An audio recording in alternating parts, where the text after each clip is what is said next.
Hello everyone, my name is Jennifer and welcome to BestKeptPlans. Today's video is going to be a budget with me for the paycheck that I will be receiving on February 2nd, 2023 using the printable version of the Budget by Paycheck workbook from the Budget Mom.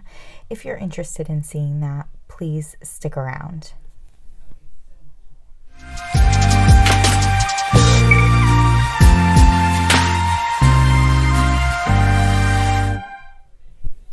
Okay, so we're starting this video in the February monthly spread. I'm so excited to be moving into the second month of the year. As you can see, I did do a little bit of deco on this page. So I recently got super into the Coffee Monsters Co. in general, but specifically her washi tape. And I was able to find a couple of them on Facebook and Mercari for not a bad price at all. And so I desperately tried to get my hands on this budgeting washi tape, this green washi right here, and I was able to find it, and I couldn't resist adding it into my budget book. That was kind of my intention for purchasing it. I always want to add a little something to my budget book when it comes to deco. It just makes things fun and exciting for me, and I've never been able to really find stickers or washi that I think goes.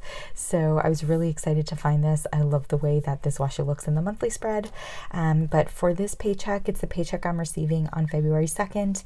Anything that is in this neon pink color is going to be paid with this paycheck. On top of that, I do have some savings challenges going on in this purple and teal color. There are some holidays going on in the month. The one that applies to my first paycheck would be Valentine's Day. And I did write a little comment for myself down here. I really do want to try to do a no spend in the month of February because I did a lot of spending in the month of January. So let's flip this over and get to my paycheck budget tracker. I am going to zoom in on this, that way you have a clear look at what's going on. So I've been budgeting my income to be about $3,100. I did get a raise towards the end of 2022, and that brought me up from about $3,000 to $3,100 a paycheck. For my bills, the only two bills I actually have for this paycheck are The Edge, which is my gym membership, $65, and then Spotify, which is $11. So very light on bills for this month, for this paycheck, I should say, which is pretty good. If I add those two bills together, it equals $76. And if I subtract that from the $3,100 I'm budgeting my income to be, we're left with $3,024. And that's what I'm going to bring over to the envelope section, which is also the variable expense section of the paycheck budget tracker. So for me, my variable expenses and the amounts that I budget for them do not change from paycheck to paycheck. I've found categories and numbers that work well for me. Yours might change though, and that's the great thing about being able to personalize your budget to make it work for yourself. These numbers are new for 2023, but I'm going to stick with them paycheck after paycheck. So for me, I budget $200 for groceries. I budget $100 for eating out. I budget $75 for gas, and then I budget $175 for miscellaneous.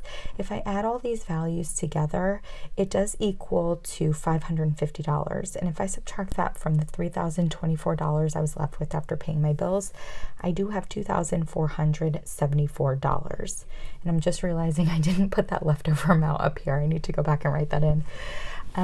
We're going to bring that $2,474 up to the sinking fund section of the paycheck budget tracker. I love sinking funds. I've been using them for the last few years. I think they work really, really well if you can get in the hang of sticking with them. These sinking funds here are all for 2023. I did start my 2023 sinking funds in September of 2022. I had saved for and met my goals for my 2022 sinking funds early, and so I decided to start my 2023 sinking funds early.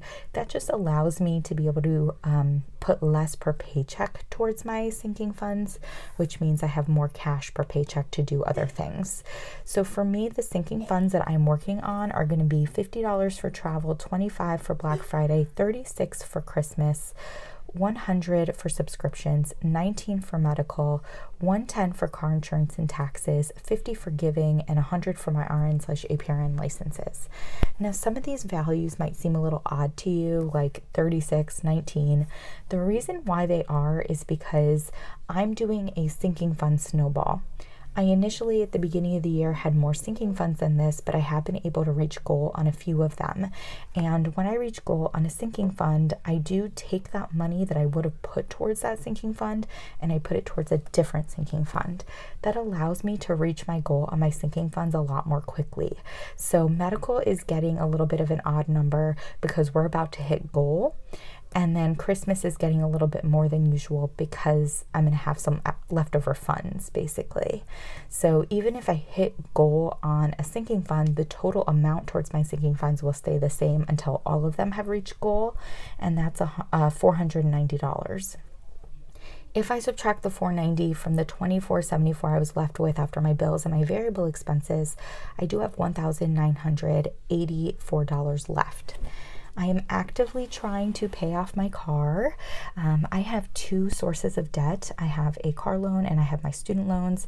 So I'm really trying to focus on my car loan right now. I'm just very nervous about the prospect of trying to get approved for a mortgage while having a car loan.